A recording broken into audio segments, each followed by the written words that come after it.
Baru-baru ini Atuk Malaysia kecewa masih banyak rakyat Malaides yang tak paham asal-usul bahasa Melayu dan bahasa Indonesia. Si Atuk tersebut memberikan penjelasan malah diprotes netizen Malaides. Netizen Malaides bilang, bahasa mana boleh disamakan nama negara? Contoh Amerika dan Australia. Kenapa mereka tak kata-kata bahasa Amerika dan Australia?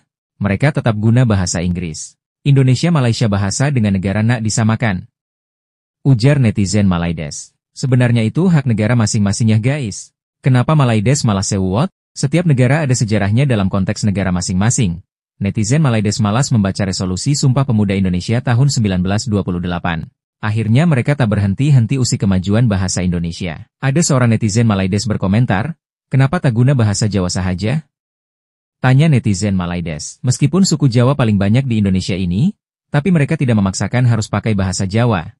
Dan sampai saat ini mereka menghormati hasil musyawarah dalam Sumpah Pemuda tahun 1928. United Kingdom, bahasa United Kingdom. Tidak. Tiada. Yang ada bahasa Inggeris, dialek Amerika, dialek British. Bahasa milik bangsa, bukan milik negara. Bahasa Melayu milik bangsa Melayu. Bahasa Inggeris milik bangsa Inggeris. Tapi bahasa Indonesia ada perkembangan kata baru. Ya, saya setuju. Tapi kita harus tahu fonologi, tata bahasa, hafal kosakata. Proses ni mustahil untuk siap dalam masa kurang satu abad. Abad ke-7, bahasa Melayu sudah ada. Seawal abad 16 menjadi bahasa lingua franca. Malaysia pun belum merdeka. Mana mungkin kalau nak tukar kepada bahasa Malaysia? Semua bahasa di dunia ni usianya lebih 100 tahun. Kecuali bahasa Indonesia. Assalamualaikum, salam sejahtera, selamat petang. Ada orang tanya saya, apakah bahasa Malaysia sebagai bahasa kebangsaan atau bahasa Melayu sebagai bahasa kebangsaan? Jawapan saya ialah bahasa Melayu adalah bahasa kebangsaan, mana yang termaktub dalam Perlembagaan Akta 152, bahasa Melayu adalah bahasa kebangsaan. Bahasa negara, bukan bahasa Malaysia. Perkataan bahasa Malaysia itu dicipta oleh Kementerian Pendidikan Malaysia bagi mengajar satu mata pelajaran yang dikenali sebagai bahasa Malaysia. Pada pandangan saya, ia satu kesilapan, ya. Kerana bahasa yang diajar di negara kita ialah bahasa kebangsaan bahasa negara, iaitulah bahasa Melayu, bukan bahasa Malaysia. Baik, bagaimana dengan Indonesia? Indonesia, bahasa kebangsaan dia ialah bahasa Indonesia. Adakah ia bahasa Melayu? Tidak. Bahasa Indonesia adalah bahasa Indonesia. Tetapi pada mental, akar kata, morfem dan juga sejarah tu memang ada kena mengena dengan bahasa Melayu. Tetapi bahasa kebangsaan Indonesia ialah bahasa Indonesia. Baik, kenapa saya kata bahasa Indonesia ialah bahasa Indonesia dan bukan bahasa Melayu seperti mana yang kita perkatakan atau tuturkan di negara kita? Ambil contoh, balita. Balita maknanya bayi 5 tahun. Perkataan ini dah diguna pakai dalam masyarakat Indonesia. Istora, istana olahraga. Kita sebut stadium, kita tak sebut istana olahraga. Tapi kalau kita dengar perkataan istora tu, kita pun tak faham apa makna dia. Kita jumpa warkom, warnet. Kita jumpa polda. Warkom, warnet tu maknanya warung internet, warung komputer. Polda, polis daerah. Curhat. Curhat tu maknanya curahan hati. Kalau kita jumpa perkataan-perkataan Indonesia, kita mungkin tak faham. Sebab itu adalah bahasa Indonesia, bukan bahasa kita. Kalau orang Indonesia datang negara kita, dia dengar perkataan pawagam. Kita ada perkataan pawagam. Gabungan perkataan seperti mana Indonesia buat curahan hati. Kita ada pawagam, panggung, wayang, gambar. Ya, 3 perkataan dicantum jadi satu. Baik, kalau kita dengar perkataan jemput. Ya, kalau kita guna perkataan jemput, kita kata saya ingin menjemput bapa ke rumah. Ya, jemputlah bapa ke rumah hari perkahwinan anak saya. Orang Indonesia memahami perkataan jemput itu, konotasi perkataan itu ialah kita datang menjemput, mengambil dia, membawa ke rumah kita pada hari kenduri itu. Jadi dia akan tunggu di rumah hingga kita datang ambil dia bawa ke rumah. Ya, itu konotasinya berbeza. Itulah bahasa Indonesia. Perkataan Indonesia butuh. Dia kata saya membutuhkan keuangan bagi menjalankan perniagaan. Kita tak guna perkataan butuh. Jadi perkataan membutuhkan itu bahasa Indonesia. Kalau kita guna perkataan butuh itu di sana tak ada masalah. Tapi kalau kita guna perkataan butuh di negara kita dalam bahasa Melayu, ia bermasalah kerana butuh itu ada konotasi mencarut. Tapi kalau Indonesia boleh. Kalau kita pergi Indonesia, kita nampak pintu dia tulis dorong. Dorong tu maknanya tolak. Ya, tapi dalam bahasa kita, dorong tu maknanya memberi galakan. Jadi kita nampak. Jadi kalau kita tak tahu bahasa Indonesia, bahasa Melayu ni, bahasa Melayu Malaysia ni memang ada beza. Tapi yang cantiknya apabila penyanyi-penyanyi di Indonesia, apabila mereka menyanyi lagu-lagu, mereka menyanyikan lagu bahasa Melayu. Universal, maknanya dalam pentas Sunda ni, di Nusantara mereka nyanyikan lagu tu tak bunyi Indonesia.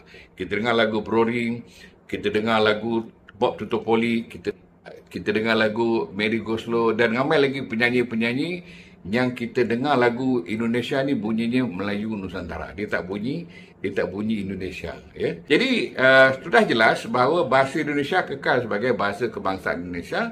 Bahasa Melayu adalah bahasa kebangsaan di Malaysia. Jadi tak perlu kita berbahas panjang dalam bab ini. Ya?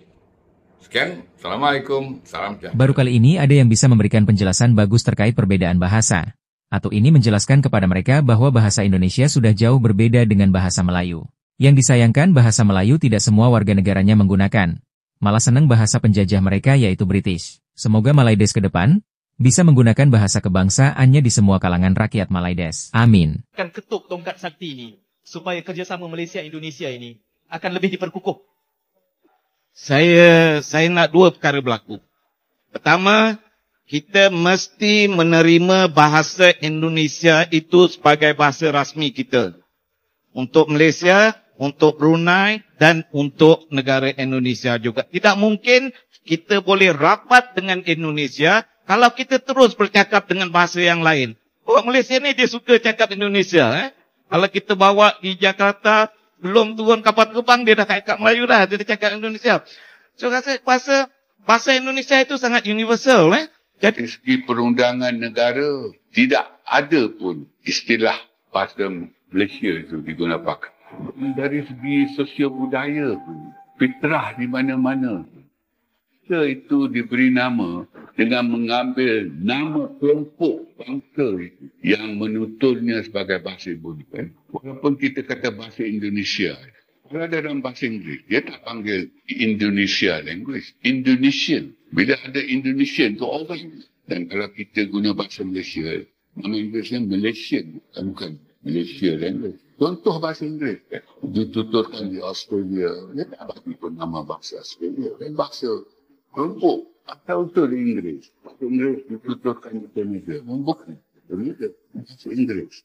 What's the diff between Bahasa Melayu and Bahasa Indonesia? To a non-native speaker, these two languages might sound similar, but there are actually many differences. Bahasa Melayu is a national language, used in countries like Malaysia, Singapore and Brunei. But Bahasa Indonesia is mainly spoken in, yep, you guessed it, Indonesia. The origin of these two languages are similar, but they started to diverge when the British colonized British Malaya and when the Dutch colonized the Dutch East Indies, which is modern-day Indonesia. Over time, they evolved into two distinct languages, each with their own accents, vocabulary and pronunciation, kind of like close siblings or cousins. Nama saya Farah. Ya, halo, saya Andes. There are words that are recognized in both languages, but some are more commonly preferred than others. For the word tree, Bahasa Melayu prefers pokok, but in Indonesia, they use pohon. For can, Bahasa Melayu uses boleh, but Indonesians prefer bisa. For speak, Bahasa Melayu uses cakap, but Indonesians use bicara. There are also certain words that have completely different meanings, depending on which language you are communicating in. For example, in Bahasa Melayu, this word is slang for male genitalia. But in Bahasa Indonesia, it means need. Percuma can either mean free of charge or not needed.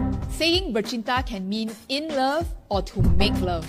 Bahasa Melayu also uses English loanwords, but Bahasa Indonesia uses primarily Dutch loanwords. Even things like spelling and punctuation are not always the same. Simple words like kerana, kemarin, and kuih are spelled differently. And Bahasa Melayu uses the decimal point, but Bahasa Indonesia uses the decimal comma. So if you want to say a full sentence like, I drove my car to the nearest shop to buy a towel, then I watched TV at home. Saya memandu kereta ke kedai terdekat untuk membeli tuala. Kemudian saya menonton televisyen di rumah. Aku mengendarai mobil ke toko terdekat untuk membeli handuk. Lalu aku menonton televisi di rumah. But despite all these differences, a native Bahasa Melayu speaker and a native Bahasa Indonesia speaker are still able to communicate and understand each other.